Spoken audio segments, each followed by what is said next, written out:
Saludamos tanto a nuestros invitados como a la audiencia que hoy se conecta a este evento. El programa Colecciones que Inspiran es un espacio de la red de bibliotecas del Banco de la República para hablar de sus colecciones documentales y bibliográficas.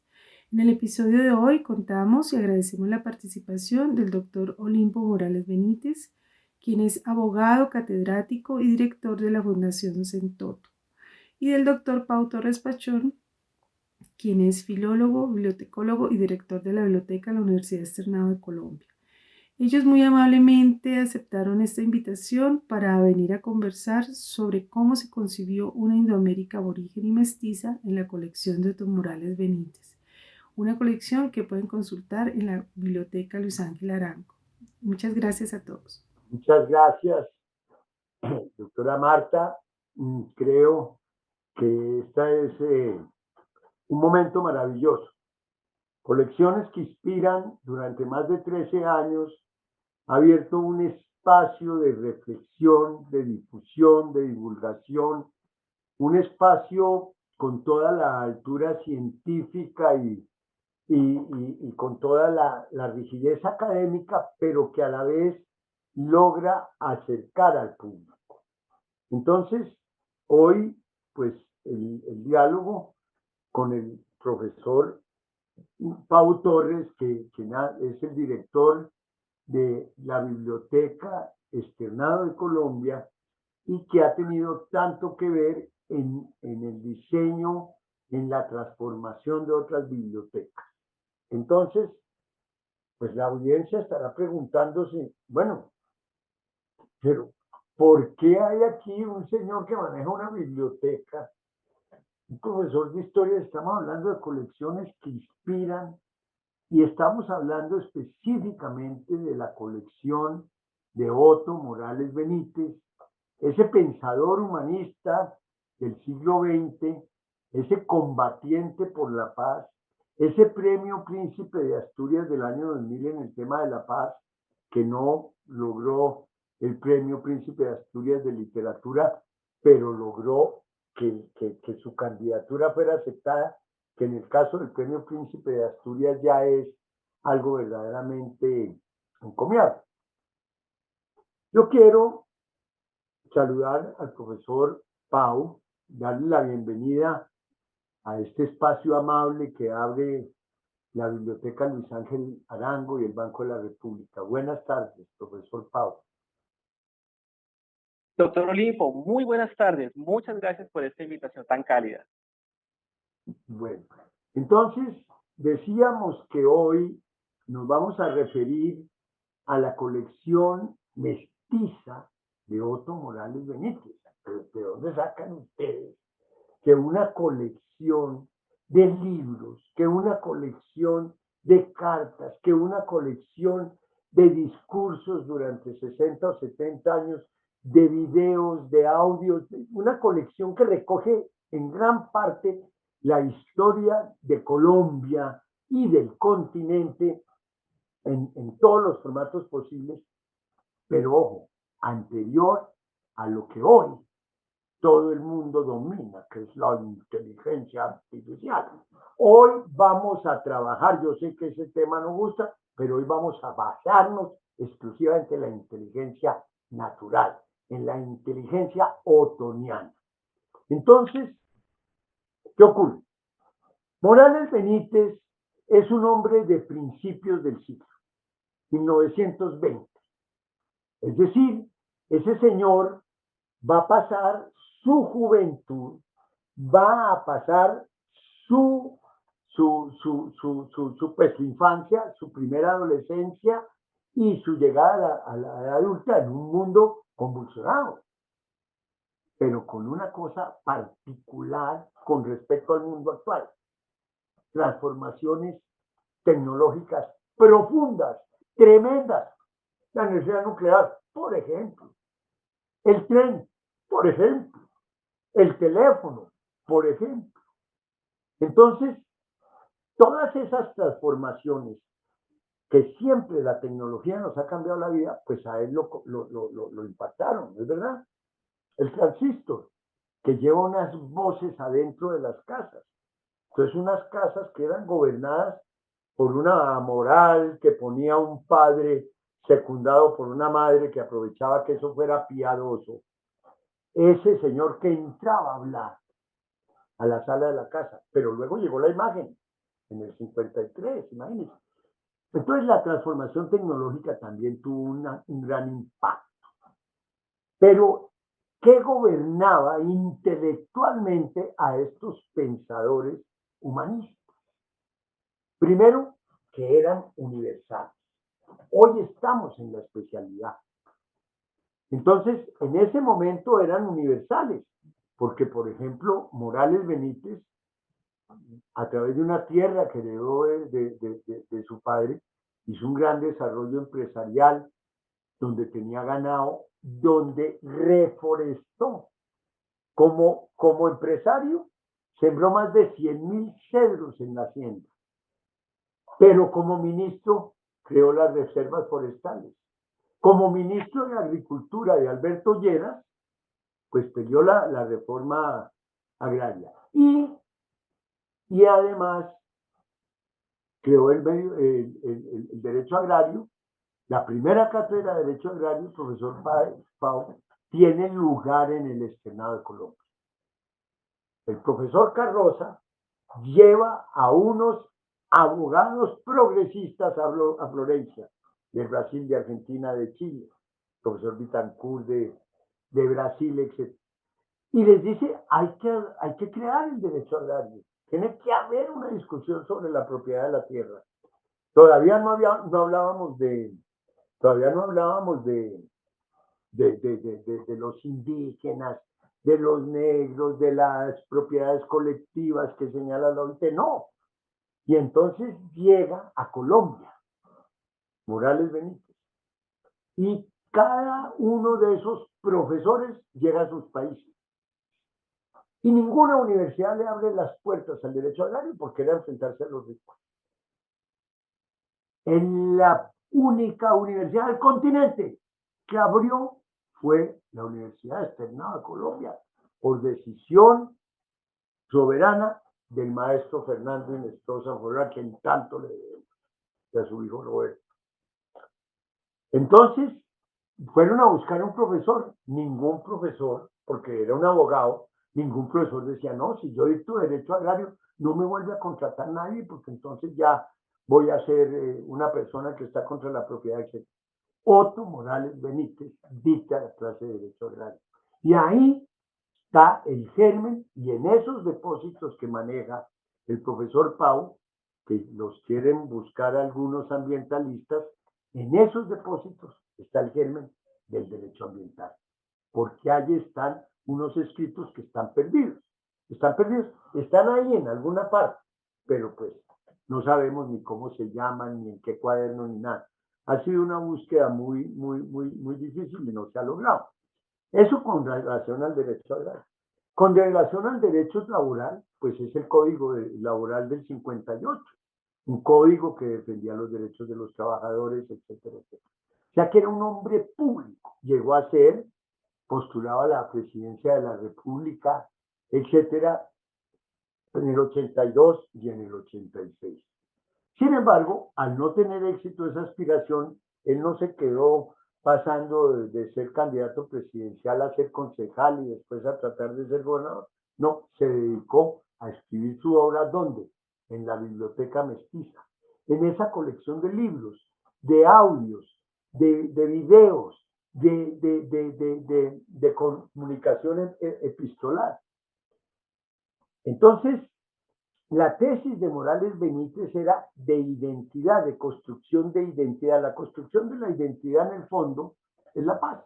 Cuando yo estoy identificado con algo, puede que esté enfrentado a otro, pero por lo menos conmigo y con los que están en esa idea estamos de acuerdo. Cuando nace la teoría del mestizaje en el Perú para construirse como nación, entonces viene una gran reacción. Porque en el Perú dicen, es que esa es una teoría excluyente. Excluye al aborigen, digo yo, pues indígena, y excluye al negro y excluye al gitano, Todavía pues no había otras exclusiones, no hablábamos de la exclusión de la comunidad LGTBQ+, no hablábamos de la exclusión de la mujer, no, solo estábamos hablando étnicamente. Entonces, Morales Benítez no se mete en esa pelea de los peruanos, en principio, que se irriga académicamente por toda Latinoamérica y por Centroamérica, etcétera, hasta México. Él construye la teoría del mestizaje, ahí está en su libro invaluable, Memorias del Mestizaje. También en el libro donde él recoge reflexiones del cacique Turmeque, y ahí él plantea la tesis de que aquí en Indoamérica Indoamérica, el término que usaba Aya de la Torre, que él populariza e impone. Entonces, Indoamérica tenía normas, tenía leyes. Aquí, por ejemplo, la sucesión era por la línea de la mujer. A la mujer la excluye históricamente. Yo no quiero molestar a nadie, pero la mujer la excluye en la Iglesia Católica. A la mujer no la excluye una organización política, la excluye una organización religiosa y la sigue excluyendo en muchos campos. Entonces, esa reflexión de Morales Benítez sobre el mestizo no es una reflexión política ni improvisada. Está basada en los estudios del Inca Garcilaso de la Vega, en los estudios del cacique Turmeque, ¿sí? En todas las tesis de Vasconcelos, ¿sí? Del Bariátegui, etc. En el punto de vista de acción política, de lucha civil. Él, en esa época había una cosa que no se llamaba Facebook, sino que se llamaba book, que en español traduce libro. Entonces, lo que hoy es Facebook era book, en español, libro. Entonces la gente escribía unos libros y había otra gente que los leía. Morales Benítez, en su trayectoria política muy joven, en el 49, a los 29 años, ya había sido diputado en Caldas, ya había sido jefe regional del partido, porque la gente tenía una actividad muy joven, y fue elegido a la Cámara de Representantes. Llegó a Bogotá, el provinciano, y fue Río Sucio, bastante oscurito por lo demás.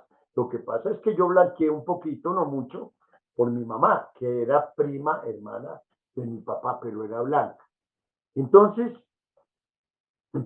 Morales Benítez llega a Bogotá, representante de la Cámara, 1948. En 1948, pues sabemos, muere Gaitán, y con esa disculpita, Ospina sale de una cosa que le molesta mucho a ciertos presidentes: el Parlamento, el Congreso, el que pone orden, el que hace las leyes, el que denuncia, el que separa el Ejecutivo del Legislativo, les molesta mucho a unos presidentes. Entonces Ospina se pegó de una declaración de Carlos Lleras Restrepo y cerró el Parlamento. Y Morales Benítez, ese pensador humanista, quedó en Bogotá con una señora, con una hija y con un hijo que era yo en la barriga de mi mamá. Ese señor no podía ejercer la profesión porque la violencia conservadora contra los liberales, que los liberales contestaron de manera un poquitico brusca, esa impedía que los jueces fallaran a favor de las causas que defendían los abogados liberales. Entonces lo único que podía hacer uno para ganarse la vida como abogado era gestionar pensiones, todo lo que fuera trámites de ventanilla, porque el litigio no existía.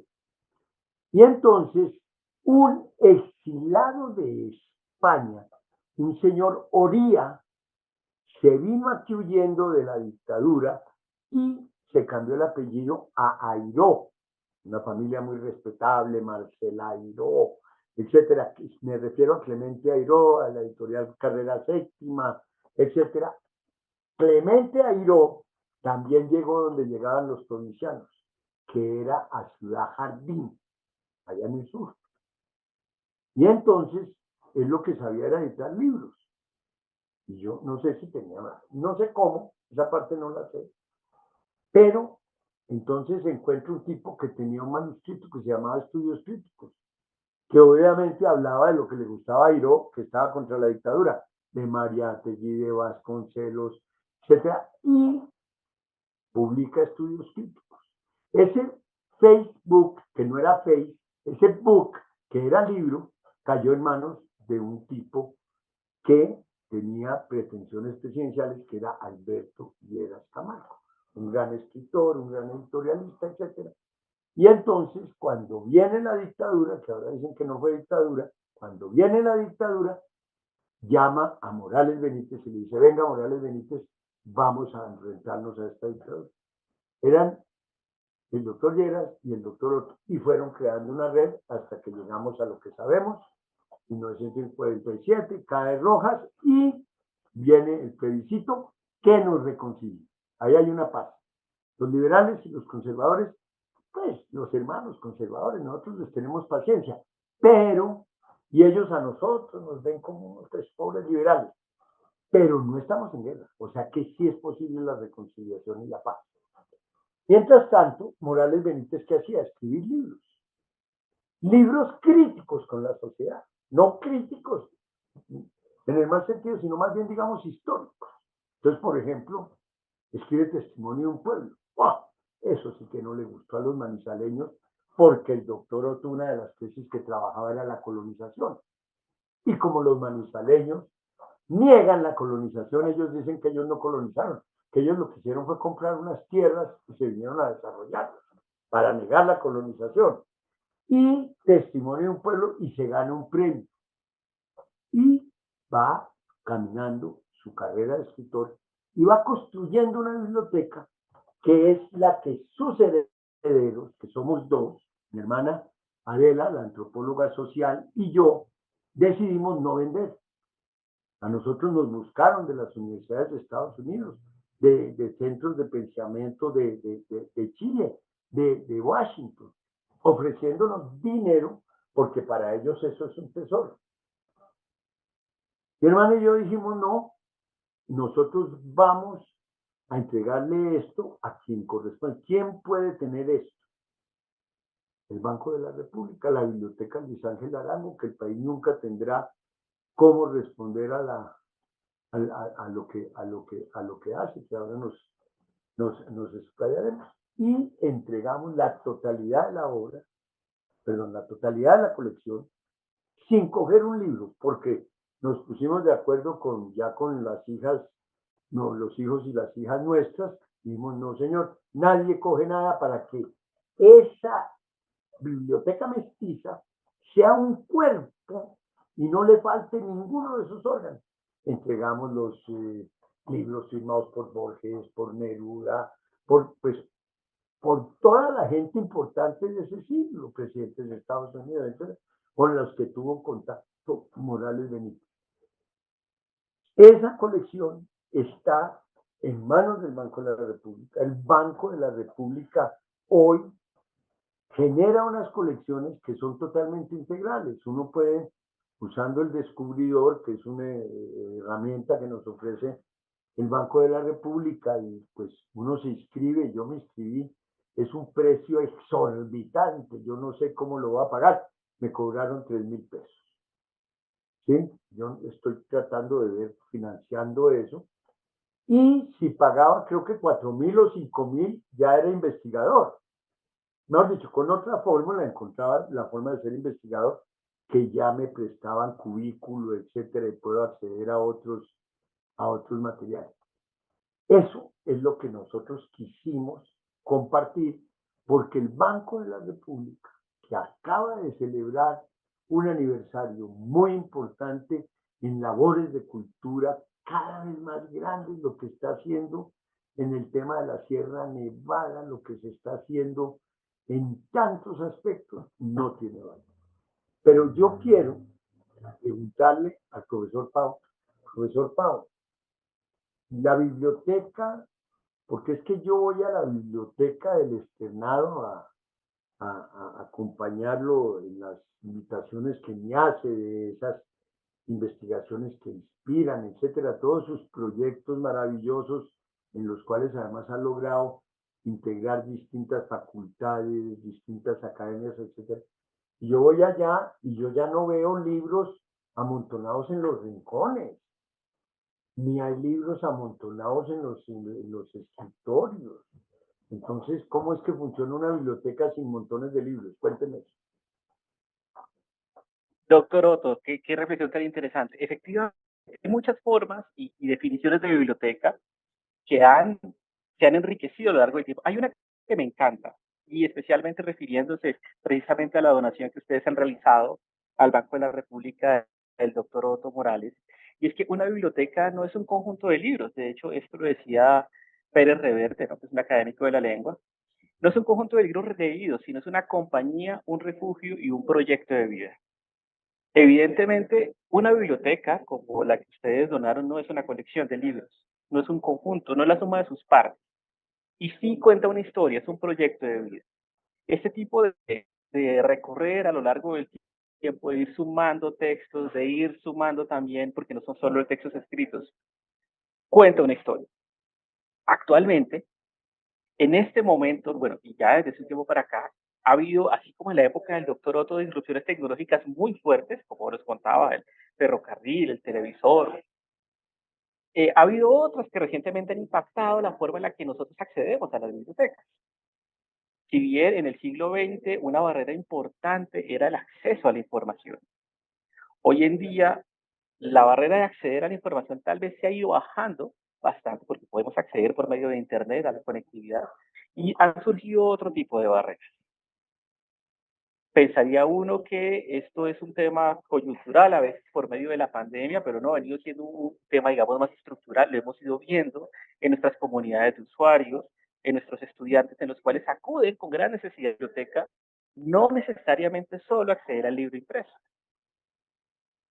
Es por eso que las bibliotecas actualmente han buscado reinventarse, entender esas necesidades de los usuarios, en donde cada vez se privilegian intangibles que antes dábamos por hecho como la concentración o la creatividad. Por eso las bibliotecas se mestizan, para hacer alusión a la biblioteca mestiza del doctor Otto, no solo diversas temáticas muy ricas, sino diversas actividades, diversas formas de interpretar el espacio. Y los mismos usuarios lo han reconfigurado. En algunas instituciones, por ejemplo, eso hasta le ha cambiado el nombre a la biblioteca, en algunas instituciones lo llaman CRAI, o le dan, en donde se evoca que no son solo los recursos, sino también espacios para la creatividad y la innovación. Esto se ve reflejado en cambios en el mobiliario, en cambios en los espacios, que va hacia lo que usted menciona, que evidentemente pareciera que el centro de la biblioteca ya no es el libro, sino los usuarios. Por eso a veces uno pensaría que hay menos libros y más usuarios. Conjugar otras metodologías. Tenemos colecciones que están abiertas, disponibles a los usuarios, hay otras que tal vez están reservadas y se consultan por demanda. Pero es evidente que hemos tenido, así como en la época del doctor Otto, unas grandes disrupciones tecnológicas que cambiaron la forma en la que se producía información. Hoy en día estamos atravesando por un momento similar.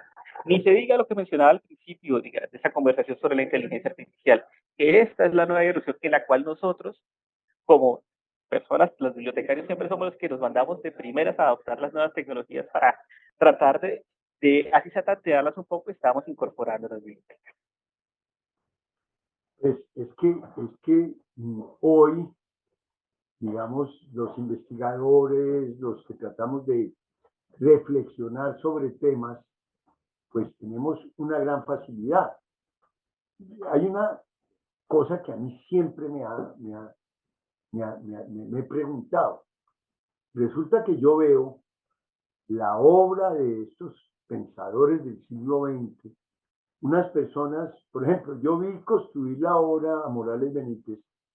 Resulta que le escribían una máquina, por aquí la tengo, una Olivetti 22, que era una maquinita azulita, chiquita, etcétera, porque la IBM que le mandaron con una bola, por ahí tengo la carta de la IBM pidiéndole excusas porque esa tecnología que se la mandaron nueva, pues no funcionó lo suficientemente bien. Mire, resulta que cogían el libro, iban, iban personalmente a la fotocopiadora, porque no iban a mandar el libro, porque en las fotocopiadoras, decía mi papá, los dañan, los desencuadernan. Entonces, sacaban con gran cuidado la fotocopia, esa fotocopia la recortaban, la integraban al espacio que habían dejado en la hoja que ellos mismos habían mecanografiado, y con eso, por ejemplo, Morales Benítez publicó 160 libros. Ahí, Marta me puede contradecir, hay 41 obras inéditas, porque nosotros entregamos las obras inéditas también y los derechos de autor. Todo porque el banco sabemos que todo lo administra, y en la medida que nosotros consigamos manera de publicar, el banco nos apoya para que eso pase. Pero resulta que, ¿por qué mestiza? Pues voy a llover sobre mojado, porque con la claridad y precisión del profesor Pau, porque yo sí soy un genio para echar paja. Pero entonces, ¿por qué es mestiza? Porque mestizo es mezcla. Morales Benítez dijo: un momentico, esto no excluye a nadie, porque somos mestizos, porque somos de por acá, porque comemos unas cosas, etc. Yo me atreví, fui un poquito más allá, una teoría anacrónica, que me la aceptan como anacrónica, pues no la puedo presentar como una tesis académica distinta de construcción, que es como nos estamos separando por etnias. Es decir, ahora ya el blanco no tiene que ver con el negro no tiene que ver con el indígena del altiplano no tiene que ver con el indígena de la llanura. Entonces yo propuse el mestizo espiritual, que puede ser étnicamente puro, pero tiene una identidad, por eso es que las bibliotecas son mestizas. Y las bibliotecas del siglo XX, como las de Morales Benítez, es una biblioteca donde el señor trabajó los temas de literatura. Todo lo hizo en la modalidad de ensayo. Él no escribió novela, no escribió poesía, no, nada de eso. Entonces, si algún día aparece un libro de poesía, porque como ahora la gente se muere, y cada que un heredero necesita una plática, aparece un libro en un cajón, ¿sí? O sea, aparecen partituras, aparecen libros, reflexiones. Si aparece un libro de poesía, ese fue que nos lo inventamos, porque él nunca escribió poesía, nunca escribió novela, ensayo, solo ensayo, pero escribió literatura, toda. Escribió, es decir, análisis literario, análisis políticos, análisis históricos. Ahí están las tesis de la colonización. Y sobre todo el mestizaje, ese libro invaluable de él, Memorias del Mestizaje. Este programa está ilustrado, porque así me lo pidieron, con unas carátulas de libros, que si ustedes cuando lo están viendo se fijan, no son libros hechos por Otto Morales Benítez, sino sobre los libros de Otto Morales Benítez. Porque no solo que un escritor lo lea ya es mucha gracia, pero que alguien escriba sobre lo que escribió un escritor, eso ya es una proeza. Por eso es que hablamos de una colección que inspira y que es mestiza. Eso les explica a ustedes el título de esta conferencia. ¿Qué significa mestizar en una biblioteca? Entonces yo decía, la biblioteca de Morales Benítez tenía cosas valiosas, pero no era la biblioteca de un hombre rico, como decir la biblioteca de Nicolás Gómez Dávila, ¿no es verdad? Que tenía la primera edición de no sé qué, la edición en papel de seda, el manuscrito. No, esta era una biblioteca, no de un de alguien que, si bien amaban los libros, eran libros para investigar, para trabajar, para crear, para ordenar, para nutrir un pensamiento y una tesis. Esa es un tipo de biblioteca, que es la biblioteca sobre la cual se construye una obra. Hay otras que son bibliotecas que nos enriquecen el patrimonio nacional o mundial, porque reúnen colecciones que de otra manera se perderían. Pero yo veo, profesor Pau, que hoy, digamos, el préstamo de libros, si fuéramos a hablar del préstamo de libros versus la otra cantidad de actividades que ofrece una biblioteca, ¿usted cómo me podría clasificar o contar eso? Bueno, hay evidentemente un cambio en el uso de las bibliotecas, especialmente los tipos de soporte, porque claro, actualmente no solo se prestan libros impresos, sino también hay acceso a recursos digitales en gran cantidad que no requieren el acceso presencial muchas veces a la biblioteca.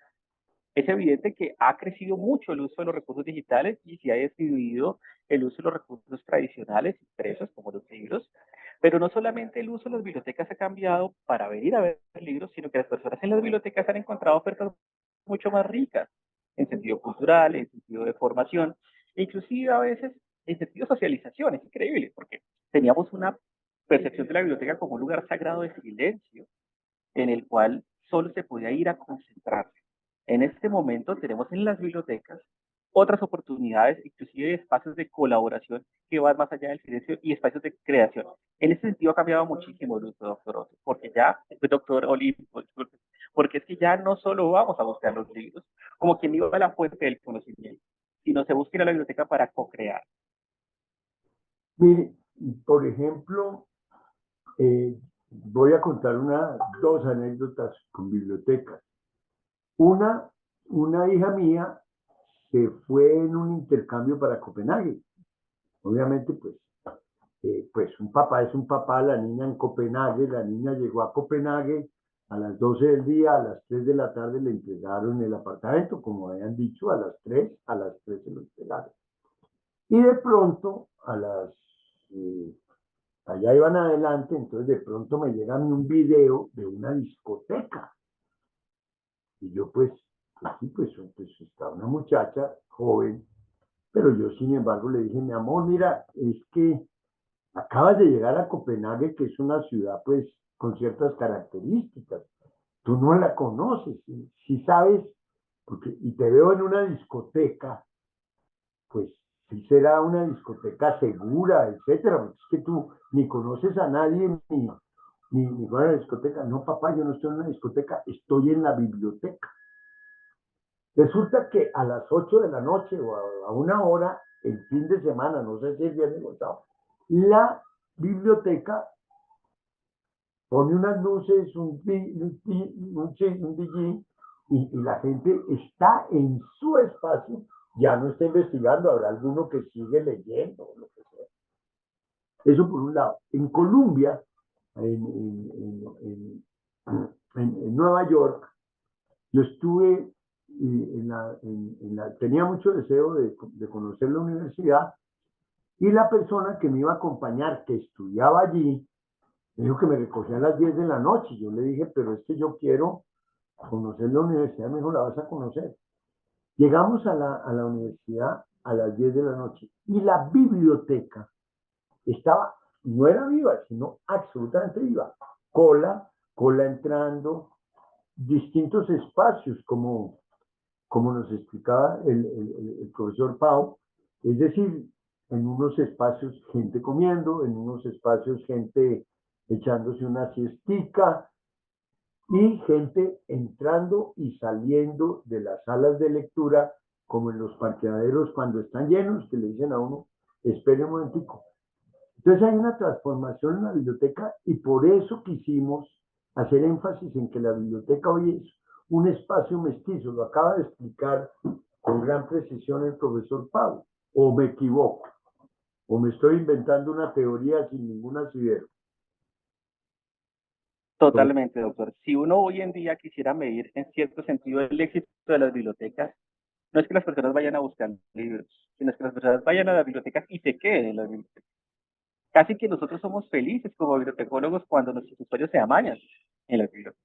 Y eso ha hecho que haya una transformación de los espacios que se reconfiguren de formas diversas o mestizas para que podamos tener una oferta cada vez más atractiva, más relevante y más pertinente a los usuarios. Por eso, fíjense usted, por ejemplo, una cosa, un personaje que no quiero mencionar, pero que está aquí presente, que no es Marta, transformó la Universidad del Rosario. Yo, el profesor en la Universidad del Rosario, entonces yo dije, claro, cambiaron esto por el CRAE no sé qué. Yo dije, claro, para quitarle el nombre de Antonio Rocha, que se pierde la memoria, tal y pascual. Bueno, pues yo no tenía, pues yo echaba mi teoría ahí, pues a mis amigos, a mis cosas, y entonces decía, sí, no sé qué. De pronto me inscribe en la universidad y me dice, profesor Morales, si usted quiere, en tal hora, lo recibe una persona. Mire cómo nos manejaron. No nos llevaban 10 profesores o 15 profesores. Bueno, los profesores somos complicaditos, ustedes saben esa parte. Y entonces nos llevaban un profesor y yo llegaba y había una persona y esa persona me decía, cuénteme, ¿usted qué usa de la biblioteca? Entonces yo decía, no, pues yo llego al fichero, busco el libro, etcétera. Si se me enreda un poquito, le pregunto a la persona que uno conoce, que es la que está en ese escritorio de información, ¿y cómo va usted con las bases de datos? Mire, la verdad, el acceso a las bases de datos que tiene hoy uno como profesor es una riqueza enorme. Es decir, y me empiezan a mostrar, mire, usted para sus clases de derecho tiene esta base de datos, yo no sé si va a exagerar, 18 millones o una cosa así, de títulos o de entradas, ¿sí? Y entonces, ¿y cómo me oriento ahí? Lo que nos está enseñando ahora el Banco de la República con el descubridor, que el Banco de la República le dice a uno, entre aquí al descubridor y le van enseñando a uno pasitos y pues ya personas como yo, que somos cercanas a la tecnología, en el sentido de que intentamos no quedarnos afuera, yo ya voy avanzando en el descubridor, doctora Marta. Es que el descubridor no es del todo fácil, ¿o sí? Cuente a ver. Bueno, realmente, pues, tiene cosas que facilitan más la búsqueda, pero obviamente pues hay que aprenderlo a usar. Y pues como todo lo nuevo siempre será un reto, ¿no? Pero todo yo creo que es costumbre. Pero fíjese usted, por ejemplo, yo, por razones de mis distintas actividades, yo tengo actividades agrícolas, tengo actividades industriales de esas de minipyme, o que llaman eso de emprendimiento ahora, o no sé qué. Entonces, me relaciono con gente de distintos niveles de educación, de distintos estratos, etcétera. Pero me encuentro, por ejemplo, que todo lo tecnológico, todo ese mestizaje que es hoy una biblioteca, permite acceso, por ejemplo, un instructor de natación me dijo, mire, es que yo necesito tal libro, usted lo tendrá, es que es muy caro. Yo le dije, pero ¿por qué lo va a comprar? ¿Por qué no se lo pide a la mensaje? Bueno, a los 8 días, como buen colombiano, claro, me dijo, ya me llegó el libro. Y le dije, sí, se demoró 3 días. Estaba quejándose de los 3 días o de los 4 días y el valor que se cobra es mínimo. O sea que al libro hay acceso, a la fuente digital hay acceso. ¿Y cómo hacen ustedes, profesor Pau, digamos, cuál es, digamos, el plan, por ejemplo, de la Biblioteca Externado o de la Biblioteca del Rosario? Me imagino que todas tienen, porque además todas las transforma es usted. Yo he venido descubriendo eso, que detrás de toda transformación de biblioteca está Pau, ¿sí? Entonces, ¿cómo es la forma para vincular a la gente a la formación y poder usar los recursos de la biblioteca mestiza? Tuve una pequeña desconexión pues, precisamente de esas cosas que uno supone que nunca falla, que es el Internet, y es algo que cada vez damos más por sentado. Las transformaciones, doctor Olimpo, son múltiples, pero además hay algunas que no son conscientes y hay algunas que nosotros no controlamos. Le voy a mencionar una sola que me parece cada vez más compleja. Mucho tiempo, cuando alguien quería comprarse un disco, tenía interés en algún artista o en alguna canción, se iba a una tienda de música.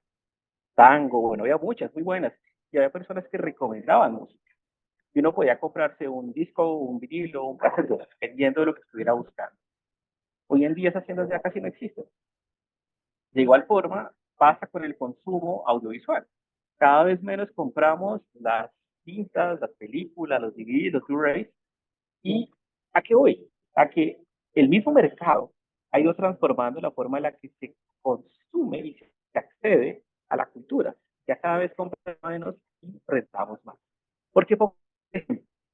Porque los recursos bibliográficos también han emprendido esta dinámica. Las editoriales tal vez de una forma diferente en la que nosotros pensaríamos que podemos acceder a la información. Cada vez venden menos los recursos y más los escriben.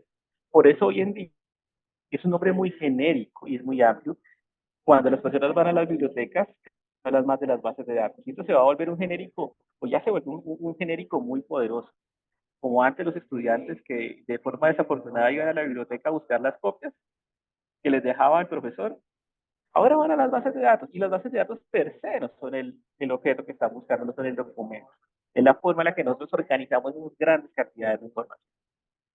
¿Qué significa esto? Que tener preservación digital a largo plazo, tener acervos que históricamente se conservan, son cada vez más difíciles para la mayoría de las bibliotecas.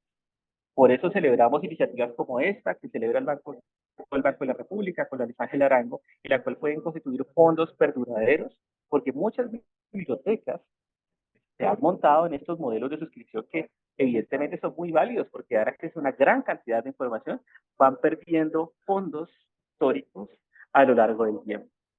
Esa es una transformación, por ejemplo, que no es una transformación muchas veces consciente, pero que sí es de gran impacto.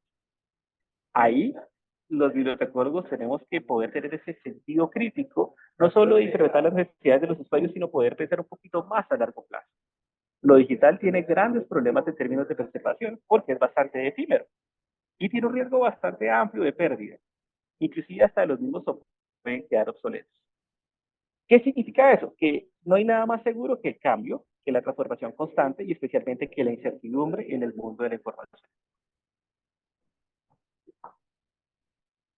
Pero pues, la pérdida de...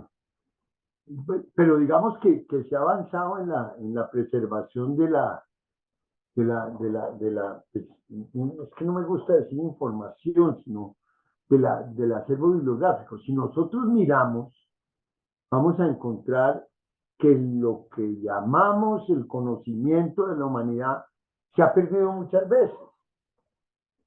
Por ejemplo, la biblioteca de Alejandría, la quemaron, pero se habían quemado bibliotecas con anterioridad, no es la de Alejandría la única que se quema.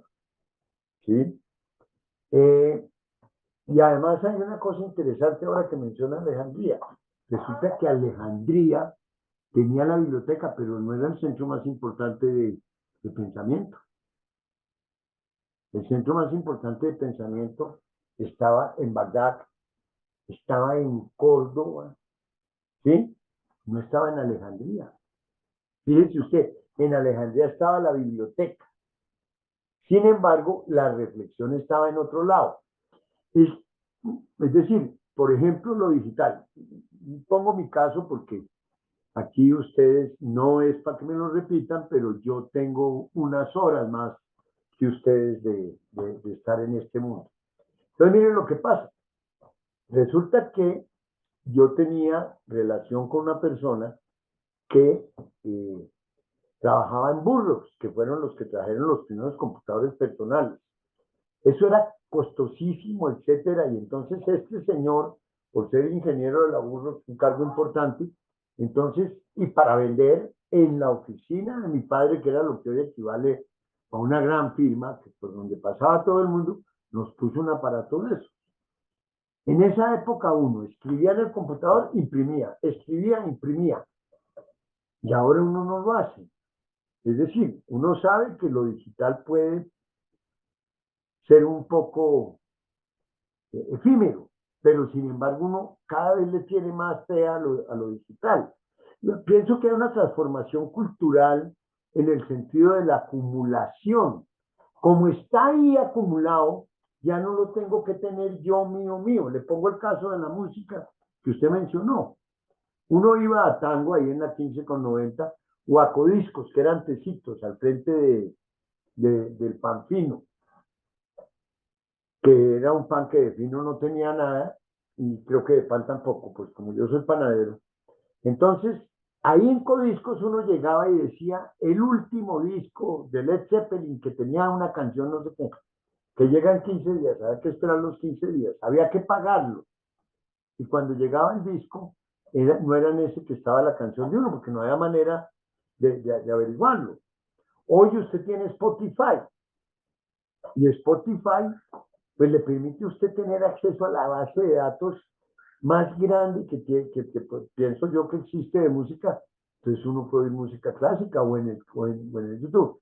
Entonces siento que de alguna manera ya no sentimos la necesidad de acumular, de generar esas grandes bibliotecas mestizas, que además eran un poco, digamos, la biblioteca la podía manejar el que la había construido, porque sabía que en esa zona, por ahí en esa zona puede estar el mío sí, por ahí puede estar no sé qué.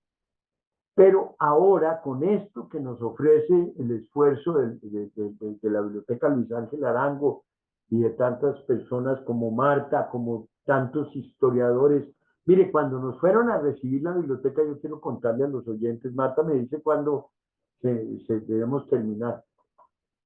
Mire, resulta que, pues, una biblioteca, pues, perfecto, ¿ustedes qué quieren? No, pues, saber si la biblioteca es de ustedes. Sí, mire, aquí está la prueba. Bueno, eso está bien. Entonces, ya cuando la biblioteca, entonces, pues, iban por la biblioteca. Y de pronto empieza a llegar gente, uno, dos, tres, cuatro, cinco, seis. Pero ¿por qué viene tanta gente? Si hoy no es pues como el día del transporte físico, no. Yo no, Marta, tú me dices quién, pues había historiadores, había unos disfrazados de blanco, que esos me imagino que eran biólogos, no sé qué, ¿sí? Entonces ellos cogían el libro y decían, este no se puede. Y yo decía, ¿pero qué le pasa al libro? No, tiene hongo. Y yo decía, ¿pero dónde está el hongo? No le veo hongo. Y decían, mire, es que el hongo es no sé qué. Entonces ya le explicaban, y decía, y yo decía, pero, y eso no se controla. Decía, mire, puede que entre, pero si entra el hongo, se acabó el mundo. El hongo es lo peor que puede pasar. Entonces, digamos, solo traer lo físico, así como en lo digital nos da miedo el virus, en lo físico nos da miedo el hongo. Luego viene el proceso en que está la Biblioteca Morales Benítez, que es que, pues yo no sé cómo sea la categoría, no sé si sea un fondo, lo que sea, pero está junta. Uno entra a Otto Morales, al descubridor y no sé qué, y ya tenemos, no sé, Marta, íbamos en cuánto, 1000 y pico de entradas, etcétera. Entonces, en un tiempo, no sé cuánto, en un tiempo, pues yo tengo toda la esperanza, porque como el doctor Barona dijo que él se iba a concentrar en las colecciones, ahora hay es que convencerlo de que la piloto sea la Morales Benítez. Pero el hecho de que, digamos, llegue una persona como el director de la biblioteca de Luis Ángel Arango, que tiene toda la experiencia porque él conoce esa biblioteca de Luis Ángel Arango. Entonces, digamos, ¿cómo voy a lograr las colecciones? Antes se decía, compremos una casa y metámosla allá. Ahora no. Usted va a poder entrar y decir, mestizaje en la biblioteca de Otto Morales Benítez. Y ya le va a salir, mire, tiene esto, esto, esto. Con eso los investigadores van a poder decir, este señor sus tesis sobre el mestizaje las construyó sobre estos libros. Y cada vez vamos a tener más información, ¿no es verdad? A dónde viajes, entonces, qué fue de viajes, qué fue de testimonio directo, qué fue de testimonio epistolar. No, sencillamente, doctor Olimpo, Marta, agradecerles infinitamente esta oportunidad tan cálida de conversar con Olimpo, pero sobre todo esta oportunidad y ese gusto que me da de que una colección, que no es una colección, es una biblioteca tan importante, ahora haga parte del acervo de la Luis Ángel Arango, le da unas posibilidades muy grandes de acceso a la comunidad de usuarios. A nosotros, digamos como externados, sabemos que son nuestros buenos vecinos. Muchas veces uno cuando sabe que el buen vecino tiene algo interesante, lo puede recomendar a nuestros profesores, estudiantes y la comunidad de la Candelera que se beneficie de esta colección. Le daremos amplia divulgación a esta gran oportunidad y sabemos, doctor Olimpo, que no hay mejor lugar para una biblioteca que estar, digamos, en un lugar, una institución como la Luis Ángel, que no solo garantiza su preservación, sino su acceso, su divulgación. No solo ahora, de aquí en adelante. Exacto, porque lo otro era tener usted pues una biblioteca cerrada. Yo tengo muchas, tengo la biblioteca 10.000 volúmenes en Río Sucio, no hay quien los administre, es una escuela, pero no se puede porque no hay los recursos, porque la gobernación no puede nombrar un bibliotecario para una escuela de barrio, porque entonces tiene que nombrarle a todas. Entonces, por ejemplo, esa es una que tenemos en... Entonces, las bibliotecas, yo tengo otra, por ejemplo, la biblioteca de la, pues no yo, pues yo soy miembro de la Academia de la Lengua. Allá tenemos a 44.000 volúmenes, la gente no va, no, pues digamos, habría que hacer algún tipo de trámite, pero la gente no va. Ahí tenemos la biblioteca de la Academia de Historia. En cambio, la biblioteca de la Luis Ángel Arango no solo está logrando tener todo lo que, lo dicho, evolucionar positivamente, sino que pues yo no sé, seguramente las estadísticas dirán otra cosa, pero yo veo, digamos, de gente que trabaja aquí en el Centro Libertad de Pensamiento Otto Morales Benítez en Toto, yo veo gente yendo a vincularse a la biblioteca en las categorías que tienen, Marta, que son investigadores para que puedan entrar, no sé, es una maravilla. Yo sí quiero agradecerle al banco que le permita a los colombianos, quiero agradecerle a la doctora Pérez, a todos los que vi, a Roberto Steiner, a todos ahora que estuvimos en la celebración de los 100 años del banco, ¿fue? 100 años, es que yo ya no sé, porque como ya estoy cerquita de los 100 años, entonces ya no me gustan esas cifras, ¿me entiendes? Ya cuando dicen que una institución va a cumplir 100 años y que eso sean cosas, yo digo, pero si yo ya estoy cerquita. Entonces, Marta, mil gracias por esta oportunidad. Profesor Pau, gracias por aceptar esta invitación del banco. Y bueno, pues estamos listos para todo lo que podamos colaborar en lo que a temas de cultura, difusión, se trata. Muchas gracias. Muchas gracias. Que tenga muy buena tarde. Qué gusto ver. Muchas gracias.